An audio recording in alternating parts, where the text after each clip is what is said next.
Heart attack, cardiac arrest, heart failure, ये नाम हम सबने सुने हैं, है ना? फिल्मों में, खबरों में, कभी-कभी तो अपनी आसपास की जिंदगी में भी। पर क्या हम सच में जानते हैं कि इन तीनों में कितना बड़ा फर्क है? अक्सर लोग कंफ्यूज हो जाते हैं। तो चलिए आज इस कंफ्यूजन को हमेशा के लिए खत्म करते हैं। तो पहला सवाल यही उठता है कि क्या ये तीनों असल में एक ही चीज हैं? मतलब बस नाम अलग अलग हैं। ज्यादातर लोगों को तो यही लगता है, पर क्या ये सच है? चलिए इसी की तह तक चलते हैं। देखिए, सच तो ये है कि ये तीनों शब्द एक दूसरे की जगह इस्तेमाल ही नहीं किए जा सकते। ये तीनों बिल्कुल ही अलग अलग हालतें हैं। इनके होने की वजह अलग है, इनके लक्षण अलग हैं और सबसे जरूरी, इनसे निपटने का तरीका भी एकदम अलग है। और पता है, इस फर्क को समझना ये किसी की जान बचाने की तरफ पहला कदम हो सकता है। तो आज हम कैसे समझेंगे इसे? पहले हम बात करेंगे हार्ट अटैक की, जो कि एक ब्लॉकेज की समस्या है। फिर हम देखेंगे कार्डियक अरेस्ट को, जिसे आप बिजली की समस्या कह सकते हैं। उसके बाद नंबर आएगा हार्ट फेलियर का, जो पंपिंग से जुड़ी एक दिक्कत है। और आखिर में हम इन तीनों को साथ रखकर देखेंगे ताकि सारा फर्क एकदम साफ हो जाए। चलिए तो शुरू करते हैं सबसे कॉमन नाम से, हार्ट अटैक। अब इसे समझने का एक बहुत ही आसान तरीका है। इसे दिल की सर्कुलेशन या कहिए पाइपलाइन में आई ब्लॉकेज की समस्या समझिए। जरा सोचिए, हमारे दिल की जो मांसपेशियां हैं, उन्हें भी तो काम करने के लिए लगातार ऑक्सीजन और खून चाहिए, है ना?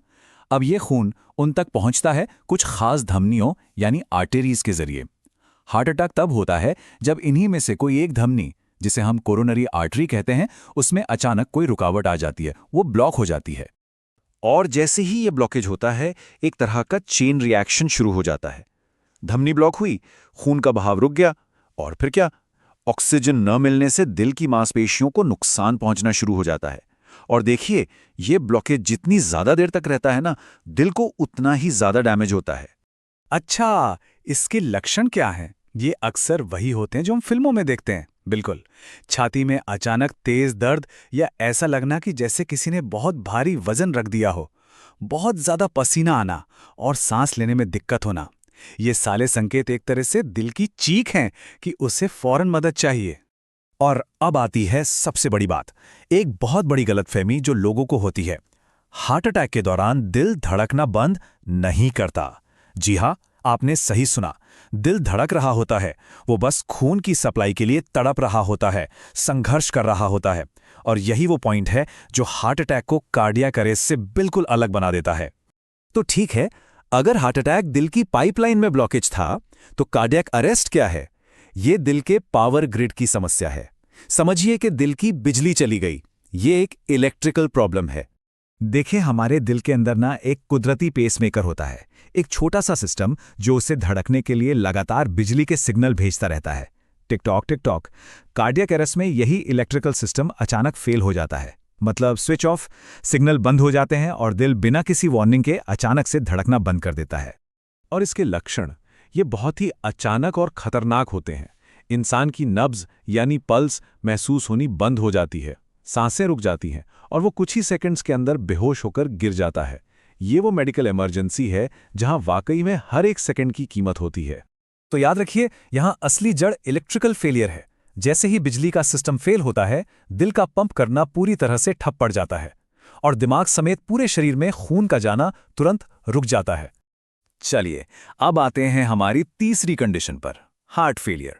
अच्छा, अगर हार्ट अटैक ब्लॉकेज था और कार्डियक अरेस्ट बिजली की समस्या, तो हार्ट फेलियर को आप दिल के पंप की कमजोरी कह सकते हैं, उसकी पंपिंग पावर का कम हो जाना।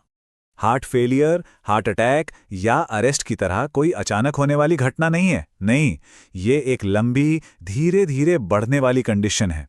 इसमें दिल एक झटके में बंद नहीं होता, बल्कि वक्त के साथ धीरे धीरे कमजोर होता चला जाता है। इतना कमजोर कि वो शरीर की जरूरतों के हिसाब से खून पंप ही नहीं कर पाता।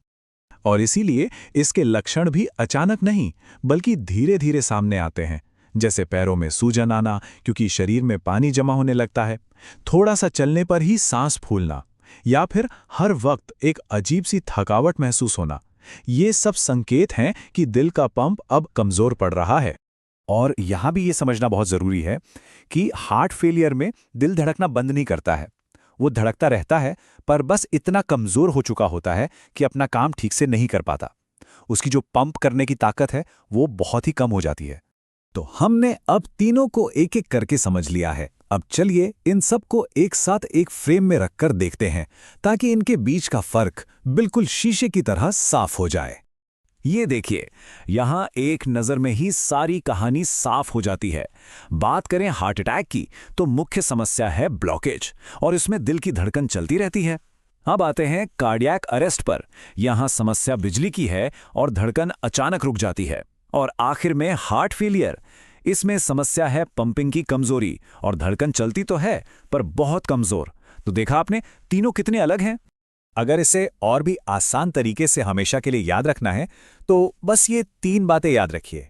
हार्ट अटैक यानी पानी के पाइप में ब्लॉकेज, कार्डियक अरेस्ट यानी घर की बिजली का शॉर्ट सर्किट हो जाना, और हार्ट फेलियर मतलब पानी का पंप पुराना और कमजोर हो गया है। बस। तो आखिर में ये सवाल आता है कि ये सब जानना इतना जरूरी क्यों है? भाई तीनों अलग हैं तो है, क्यों जरूरी है? जरूरी इसलिए है क्योंकि किसी इमरजेंसी सिचुएशन में सही जानकारी और सही एक्शन का फर्क ही जिंदगी और मौत का फर्क बन सकता है।